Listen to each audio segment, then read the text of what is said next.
Evet arkadaşlar, şu saç kesme makinemiz, şu gördüğünüz kart yanında. İşte bunda bulamadığımızdan dolayı buna böyle bir direkt bağlantı şekli yaptık.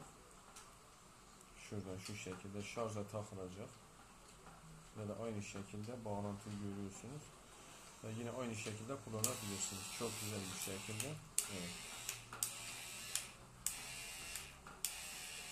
Sorunsuz bir şekilde şarjını alıyor ve de çalışmasında hiçbir sıkıntı olmadan şarj edebilirsiniz. İyi günler dileriz. Beğenirseniz abone olmayı unutmayınız lütfen.